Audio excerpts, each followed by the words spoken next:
On May 8th, a Reddit user asked a grim yet straightforward question on r/Reddit, stating, "What is the most messed up thing you have ever done?" Initially, replies to this were filled with either obvious jokes or relatively tame confessions involving relationship drama. However, after about 30 minutes of the post being live, one user replied with a disturbing comment that stood out from the rest. It read, "I ran over a woman and her child in California in '96. I do not remember the specific city, but I'll never forget it was the intersection between Vanowen Street and Lewis Avenue. I think the mom died, but I don't remember what happened to the kid. I got away scot-free, and I'm only telling this because the statute of limitations already passed. Now, it's not uncommon for people to just make up shocking stories on Reddit for attention. And at first, this didn't look any different, though another user did some digging and discovered an LA Times article from July of 1996 about what seemed like the same incident mentioned in the comment. That article, along with others from the time, not only confirmed the ops claims, but also revealed the horrifying details of what actually happened that day. According to the reports, the victims of this incident were a 19-year-old girl named Ruby Moreno and her 1-year-old daughter. Ruby had taken her daughter to a nearby hospital on the morning of July 29th to treat a few minor cuts she got while playing. She stopped at a relative's house on Vanowen Street on her way back and was about to return home at around 10 p.m. But as she was attempting to get into her car on the driver's side, she heard a loud screeching noise from behind. She looked back and saw a car barreling towards her at 100 miles per hour.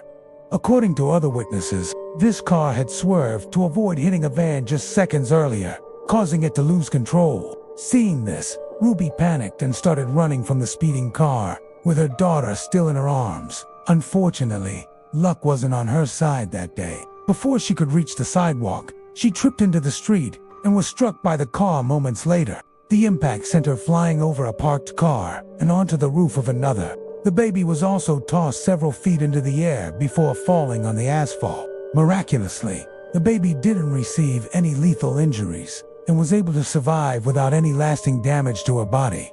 Ruby, however, wasn't as fortunate. She was rushed to the hospital but succumbed to her injuries the same night. As for the driver that hit her, witnesses reported him trying to flee the scene, hitting another parked car and then a curb before successfully getting away.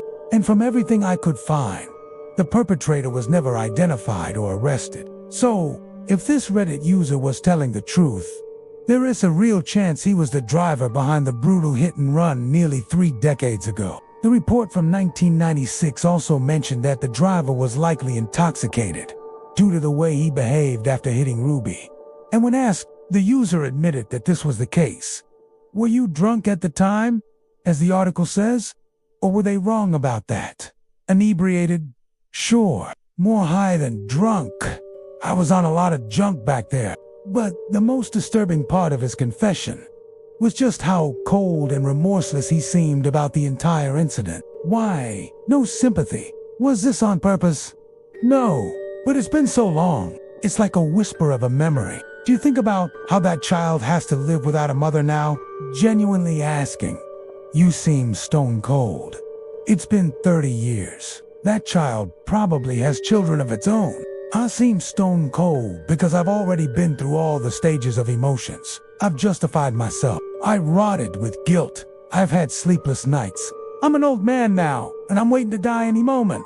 I can't change what I did. I can't even pay for my crime anymore because California doesn't send people to prison only on a confession. And regardless, my health alone would render me incompetent to stand trial. There's nothing tying me back to that day but my word. Which brings us to the big question, was the OP actually telling the truth? Unfortunately, the answer to this is a bit more complicated than it initially seems. For starters, his story does match an actual incident that happened back in 1996, right down to the exact intersection he mentioned in his confession. He also added several details that didn't seem made up, and even gave a reason for why he was finally willing to confess now, because the statute of limitations had long expired. That said, there also seems to be some potential inconsistencies. Some reports claim the driver was with another passenger and that they actually fled on foot. However, the OP not only didn't mention any passenger, but also claimed that he still had the car. He even cited its damaged condition as the reason he became aware of the accident. Writing, "What was your reaction to what happened? I was too hopped up on various types of drugs to notice. It was only the day after when I saw the dried blood on my bumper." This could point to the possibility that the OP wasn't behind Ruby's accident at all. He maybe stumbled upon the 1996 article online, memorized key details like the year and the street name to make it seem real, and then fabricated the rest of the story as users pressed him with more questions, all just to get some attention on the internet. But at the end of the day, we don't know. Although, if he was telling the truth, several users have already alerted California authorities of his comments. In May of 2012, a Reddit user asked others to share a secret which, if it came out, could ruin their lives. And while this post received over 44,000 comments in total, one chilling confession stood out above the rest. About 9 hours after the original post went up, a user replied with a haunting story of his own. Reading, "I accidentally killed 7 people. I put a rag into a new water heater exhaust to keep debris out and installed it in a rental. I get a call a week later. There's been an accident. I show up and there's a ton of M's and police. They ask me where the gas shut-off is, and I go down to shut the gas off and see the end of the rag I forgot sticking out of the top of the heater. Rip the rag out, shut the gas off, and headed upstairs, only to be told all the tenants were dead. I drink all day now and sleep. It's killing me from the inside every single day. But if I say anything, my family is ruined. We have a bunch of rental properties, and we'd be shut down." This reply caught the attention of thousands of other users who wanted more details on what exactly happened. Unfortunately for them, the account that posted this was a throwaway, and the OP didn't post a single comment after that, possibly to avoid incriminating himself any further. But when users didn't get the answers they were looking for from the OP, they began looking outward, and it didn't take long for someone to track down the news article talking about the tragic accident. According to these reports, the incident took place on December 16, 2006, in Kirksville, Missouri, where 7 victims, including 5 young adults and 2 children, passed away in their sleep due to carbon monoxide poisoning. However, while this part matched what the OP said in his comment, the conclusion the investigators reached was completely different. In his report, the police chief overseeing the investigation stated that the heating system was functioning properly and was not the source of any problem. Instead, one of the victims' vans was left running in the closed garage. This generated a lot of carbon monoxide throughout the night, which slowly filled up the apartment and eventually ended up taking the residents' lives. So, did the OP really get away with killing 7 innocent people because of his gross negligence? Sadly, the answer is not as clear-cut as many would hope. There are multiple possibilities, and any one of them could be true.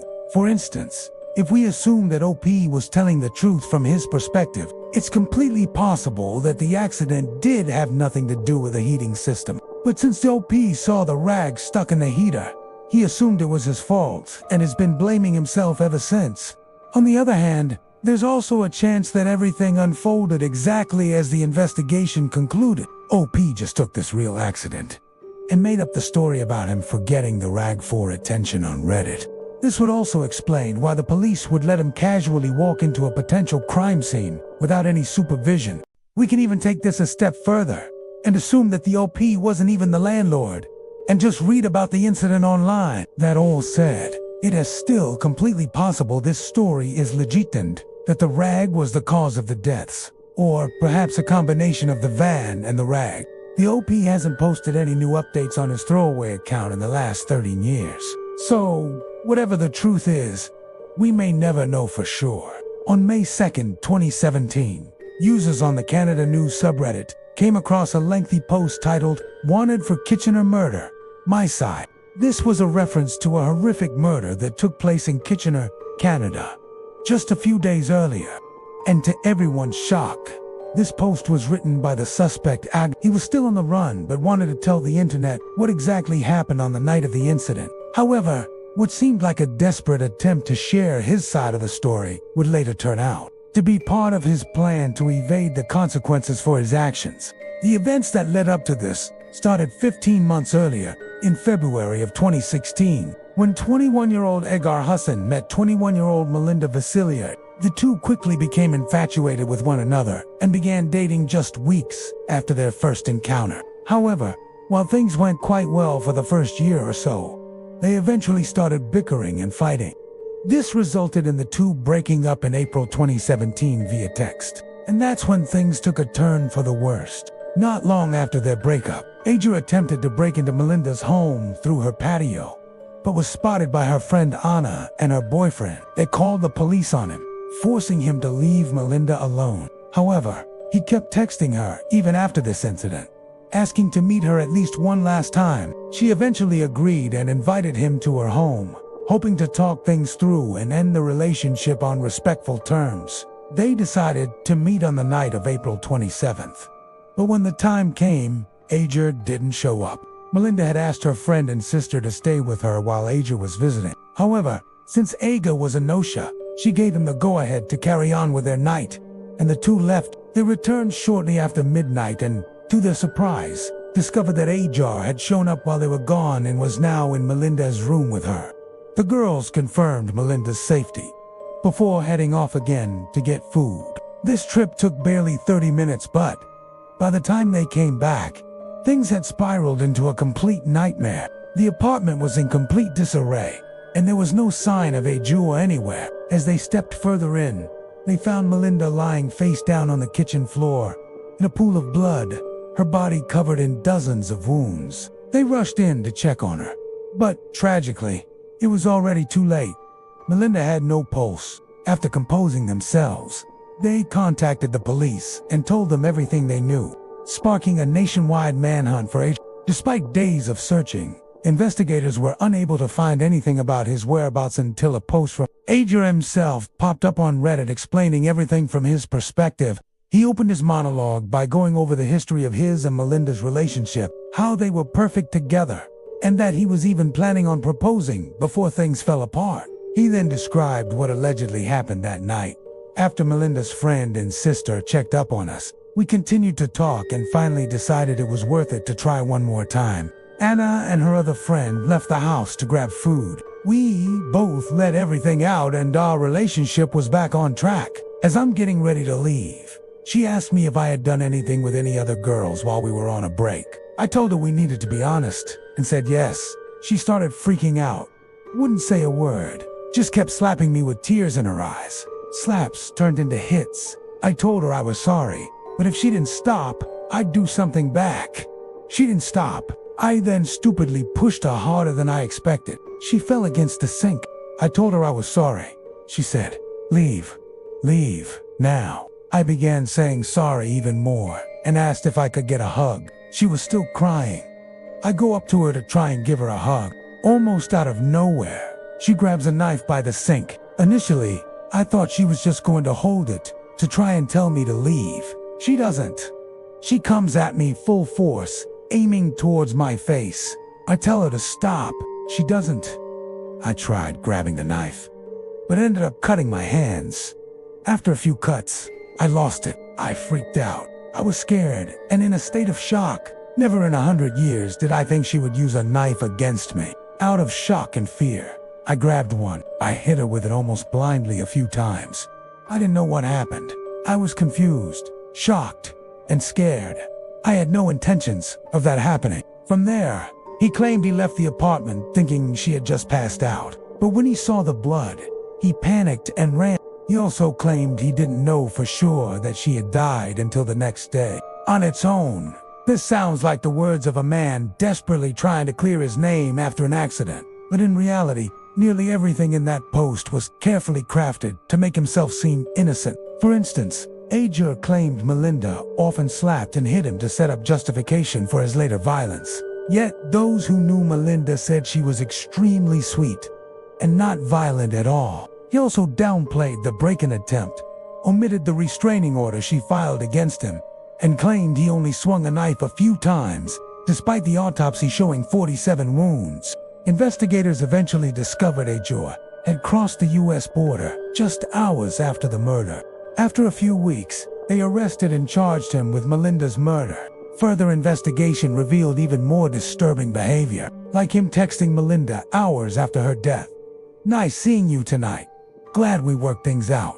Anyways, see you soon." He stood trial in October 2023. The jury concluded his motive boiled down to, "If I can't have you, no one can." He was sentenced to life in prison with the possibility of parole after 16 years. On June 7, 2019, a throwaway account made a post on the Confession subreddit, claiming to be responsible for the deaths of several people. The post began with the OP talking about his life goal for years prior, how he didn't want to be stuck in a 9-to-5 job. So, he started selling substances. At first, he hated meeting people and feared being exposed. But then he discovered the dark web and started using it to sell much more potent options.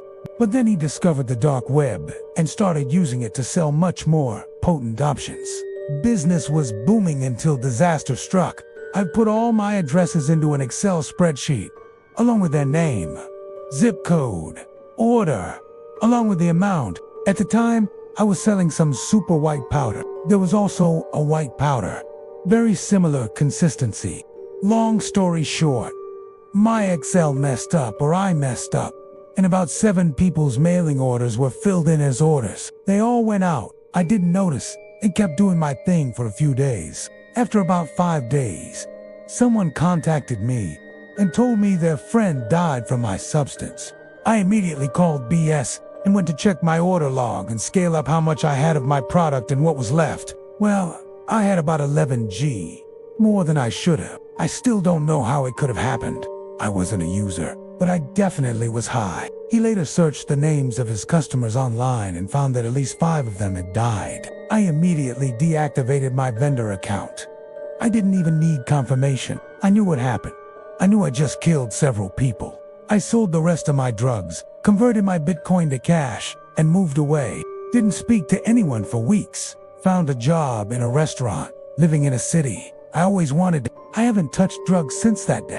I haven't had anything to do with that life since then. Despite walking away from that world, the OPA admitted the guilt still eats away at him. He said the only reason he confessed on Reddit was to try and get the weight off his chest. Whether that actually helped is unknown. That was his first and last post from that account. As for whether he was telling the truth, that remains uncertain. It's nearly impossible to verify, given that over 100,000 people die from similar substances every year. Still, many Reddit users believed his story and even expressed sympathy for his situation. Though the internet may never know for sure, his confession remains one of Reddit's most haunting mysteries. Hit subscribe and turn on notifications so you never miss the next disturbing deep dive.